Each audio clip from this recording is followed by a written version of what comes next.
So obviously you bring up David Lynch, your most prolific collaborator and most, I'll say, splashy.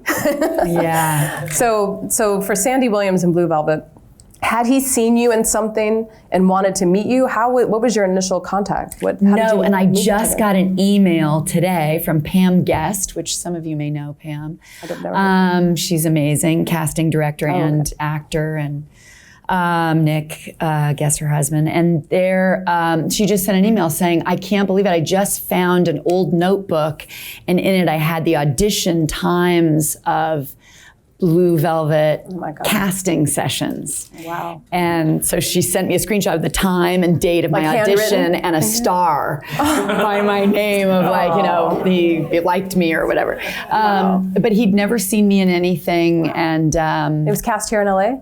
Cast here in LA, yeah. And just thought I was, right for it somehow. And and we just talked for an hour, and I think people around him had seen me in work, and the casting directors had. Wow. And what struck you about him? Because he is such, what's so interesting is his movie appears so dark, and he has this sort of dark sensibility, but he really does seem also very grounded. He's, he meditates. He's this very sort of congenial guy. So it's odd when I don't know him personally, but what I've gleaned about him versus the work he's made, I feel like there's this kind of sweet guy in there, and I'm wondering what was it that made you connect with him? I think the same thing would be true of the two films I'd seen, and they perfectly paralleled my experience of The Man, which is I saw Eraserhead, and my mind was blown, and I was terrified, and I thought he was like the bravest filmmaker there. And I saw Elephant Man, and it was the most empathic, gorgeous, brilliantly made and acted piece of work Similar to Mask in a lot of ways. Yeah. Right. And same with David. You meet this, kind, gentle, affable meditator, and he's telling you the story of Blue Velvet. And you're 17 going, what is happening? Like, this is the nicest man telling me the scariest story. So, it felt incredible, but for me at that moment, having just seen Elephant Man, I was, sold. It was the dream of my life to work with that person. Wow. And what do you remember about shooting that movie? Did you have a sense of what you were creating, or did you only realize this thing that is I'm still processing this movie 30 some years later. When you see it, you got a phone situation? Okay. It's nice music. I know it is. It's very lulling, actually. That's okay. Did you have a sense of this? Were you just along for the ride, or did you feel like, okay, this is on the page. I've absorbed what I'm doing. Kyle and I have a sense of our marching orders. Like, how was it working each day on the movie?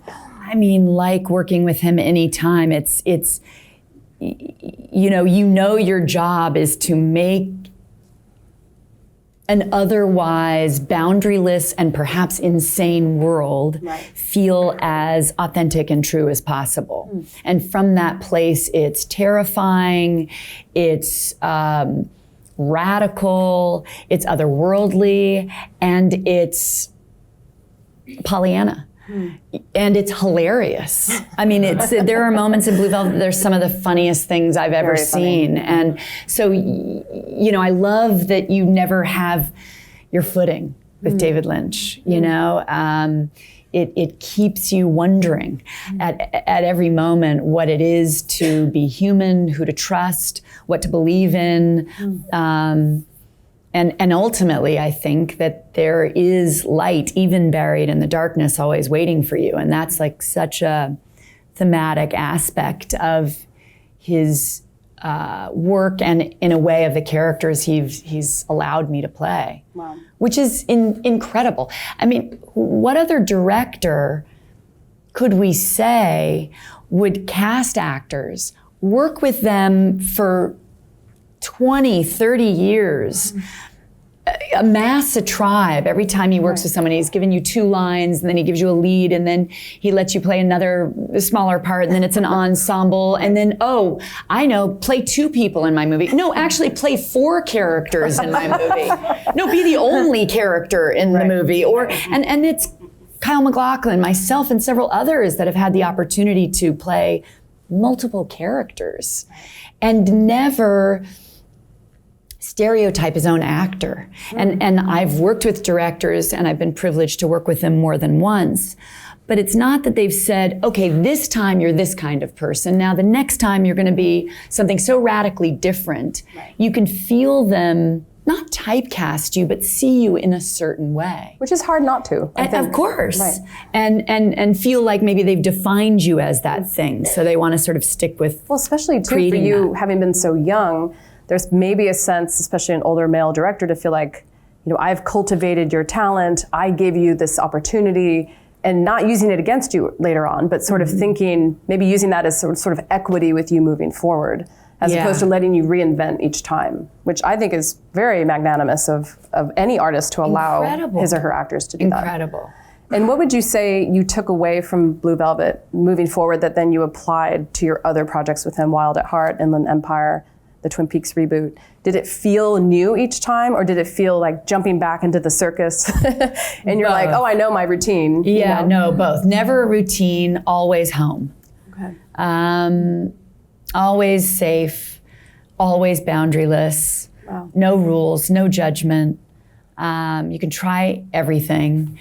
And it is amazing, Adam Driver, who's in Marriage Story, such a brilliant, unbelievably brilliant actor, and his performance in Marriage Story, if you guys haven't seen it, is so beautiful. Beyond. Oh my God. I mean, everybody. I love everyone in that movie, but it's a real tour de force for him. We haven't seen him do this before. Yeah, right. And he speaks about, this is his fourth movie with Noah Baumbach, and he speaks about it, and I thought, put it so beautifully what I feel with David, which is, it's amazing when you get to feel like you're picking up where you left off. And there's never an audition process on set where you're spending the first days wondering if the director's happy or if it's the character they imagined or if you're in the right direction. But it's just, you're home, this is a family. Now we're continuing this continual conversation about what it is to be human and flawed and all of it in this narrative. Right. And that's the way it feels with David. You're just off again on a new journey. And does he let you improv a lot when you're shooting? I have, but he's also incredibly specific. Yes. Both things are true. I mean, Blue Velvet is word for word from the script. Wow. Wild at Heart, I think, is the same. Inland Empire, it's mostly written, but it was written in the moment, and we were making it in the moment. Really? Wow. I mean, in the moment. That movie is, wow. It's incredible. It's really that experience changed everything for me. Really? We made it over 3 years. Oh, I didn't I played 4, maybe 5 different characters. I was nursing my son when we started, and I was nursing my daughter who was, went through my whole pregnancy, her birth, and then nursing her when we finished the movie in Łódź, Poland. Wow. And it was just wild, and he delivered a 17-page monologue on a yellow legal pad at my door.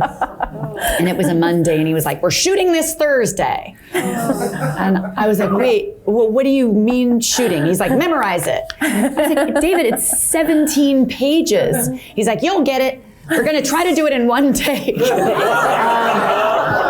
And we did. We did a 70-minute take, which I think they're like releasing on some, I need to see this. Criterion or something. But the movie sort of started as this 70-minute monologue of this woman talking to this guy about her life, and then he got into it and started cutting pieces, and we kept building it. But some of that movie there are scenes that are me and David with a Sony camcorder using the sound on the camcorder, him like throwing my makeup on, me putting my lips on. I was like going down the street to like shop for the dress that I'm gonna wear in the scene, and it's just the two of us shooting scenes, all over the place. And it's like amazing. Wow. Such a gift. Again, we could spend all of tonight just on the David Lynch project. So we must move forward. Yes. So thank you, David, for giving us so much to talk about.